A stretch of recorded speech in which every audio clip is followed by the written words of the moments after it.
And good evening to everybody there, the other side of the camera. Welcome to this week's Maternity and Midwifery Hour. This is session 11, June the 23rd, 2021, and it's a series 4. And it's really lovely that you've made the time to be with us. I'm delighted to be joined, and I should say my name's Sue Macdonald, and I'm the curator and the chair for the Maternity and Midwifery Hour and the Maternity and Midwifery Festivals. And tonight I'm joined by two wonderful colleagues because we're going to be talking about pelvic floor health. It's a very important area for all of us. And I'm joined by Abigail Holmes, or Abby Holmes, and Teresa Gernon. And it's my pleasure to welcome them here this evening and do what I always do to our speakers, is put them on the spot to say, could you share a lovely special moment of the week with us? Shall I start with Teresa for your special moment of the week, Teresa? Okay, well, it was a personal moment for me. So I have a little dog, he's 11 and a half, and I adore him. And he's been quite poorly over the last 6 weeks. Yeah, he's had a problem with his ligament on his back leg. But on Monday, we got the all clear, and I was able to actually take him for a proper walk on Monday, as in a proper 2-miler. And wow. He has been quite depressed, I think, actually, because I haven't been able to take him out, and he doesn't really understand why. And he would, be obviously every day, Mum, we're going for a walk. And it's like, no, just literally back garden. So yeah, Monday was a really nice day to take him out, let him off the lead, sniff away as much as he wanted to. And yeah, that was my moment of the week. Fabulous. Oh, and obviously winning the football last night. Oh, okay. I won't say anything about football. This is not my area. And I understand there's something going on practically every night that does with the football. I have no link up with it at all. It's a football tournament. So forgive me, audience. Thank you for that. That's lovely. And probably a very good for you and your little dog going out for those walks. Absolutely. Excellent. Fabulous. Thank you for that. How about Abby, your moment of the week? So mine is it's a link between professional and personal. I clicked the submission button on an application to become a pelvic health practitioner. Wow. So it's a lot more study coming my way, but hopefully it will be of great service to the women that once I've qualified in all the new skills I'm hoping to learn. So it was a bit of a do I, don't I? Do I really want to go back to university? Yes, by doing it in a staged approach. So I'm not sure how long it's going to take me, but yes, it's just one more step to kind of further my knowledge within this area. Yeah, I understand studying can be a bit addictive, Abby. And I think students out there will think never again. But believe me, you will get addicted. And Abby is a case in point. So thank you so much for that. And well done. That's fantastic. Fantastic for your women and, their families and everything, but also for you. Superb. Okay, we're going to just remind ourselves why we're here, not just to hear about pelvic health, which is very important, but remember that these whole sessions were designed in response to the COVID-19 to make sure that midwives, student midwives, doulas, women, anyone who was interested in maternity services had access to information and kind of a link to each other. And that's why we tried to have these weekly 1-hour sessions to provide that link. Just to say, they are accessible tonight. And they'll be accessible after Friday. This session will be accessible, so tell all your friends. But also, of course, you've got access to all the back issues of all the maternity hours and actually the festivals that we've done. And you just need to go to Netflix, who look after all the materials, to find what you want.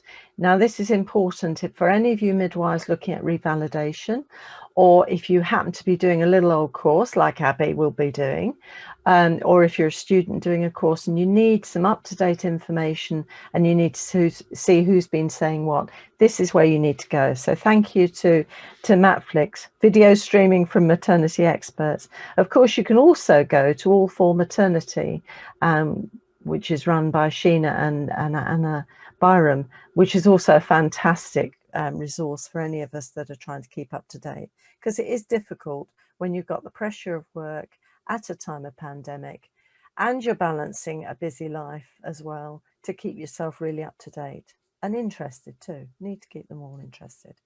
So just a little bit of news. We're still going with the vaccinations, which seems to be going very well. I understand from the sort of update today that it's 2/3 of adults in the UK, or in England, maybe it might be just England, have had 2 jabs, which is excellent. And of course, the rates of infection are going up a little bit, but it seems as though death rates have come right down, and we must hope that stays the same. So a big thank you to everyone within the NHS, keeping everything going, looking after us all and looking after people who are unwell. So big hugs and thanks to them. And also to the maternity service, because we just carry on providing care, because women are still getting pregnant and babies are still arriving and still needing quality care. So thank you, everyone, and all the key workers. I always say this, but we do mean it. Other things in the news, I'm just reminding you that the new NICE induction guidelines consultation closes, I think, on the 6th of July. So don't forget to put your 10 penneth or 2 penneth in there if you want to comment on anything. It's quite easy to do, and you don't have to write reams, you don't have to be highly technical, but it's important your voice is heard with these sort of things.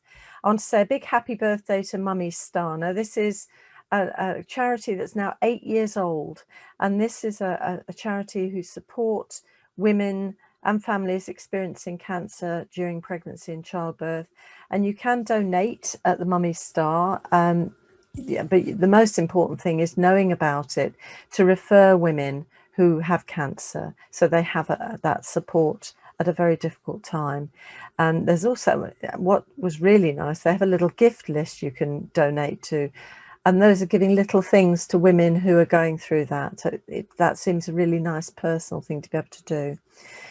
Okay, other things, there's the new Global Midwives Hub. Now, I've put a lot of these things with the help of Teresa and Abby are on the resources list.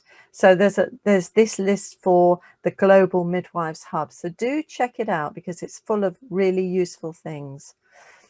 And likewise, now, yesterday was Windrush Day, and we do need to say a big celebration for the contribution of all those who came to the UK and stayed, thank goodness, who came via the Windrush, for their contribution, commitment to especially the NHS, but a lot of other parts of our country. So, you know, a very important part of us. And today is the I have to read this out carefully, United Nations Public Service Day, and that's celebrating all of those who work in public service, which of course is the midwives and the nurses and the student midwives. So thank you, everyone. Also in the news, and I think this is going to go an ongoing story, really, and something we're going to carry on addressing within the Maternity and Midwifery Hour and the festivals, is the issue about mental health toll on nursing and midwifery professionals from COVID, which is, as many of you will be aware, is ongoing, and we need to kind of address that. And also, very fittingly, it's National Incontinence Week this week. So this is very, very perfect. So this evening, we're looking at pelvic health, and we're looking at pelvic floors particularly, we've all got them, and how we should look after them, and changes that are underway and coming up within the NHS to improve care for women, especially with issues such as incontinence. We want to prevent incontinence, but manage it when it happens. And I know I've got 2 very strong and very informed women who have joined us here. So we've got we'll start with Abby Holmes, who I'm delighted to introduce. She's been a midwife since 2001. She's now consultant midwife at Cardiff and Vale University Health Board, and she's engaged, as consultant midwives often are, in clinical leadership and in research. She's passionate about care of women during pregnancy, childbirth and postnatal period, and in particular in their pelvic floor health. And she's also a personal trainer. She's also an expert witness and an author in the upcoming May's Midwifery. So welcome, Abby. Thank you very much for coming to be with us. And the screen is now yours. Thanks for watching this video from the Maternity and Midwifery Forum. For more expert opinion and analysis, hit the button below to subscribe.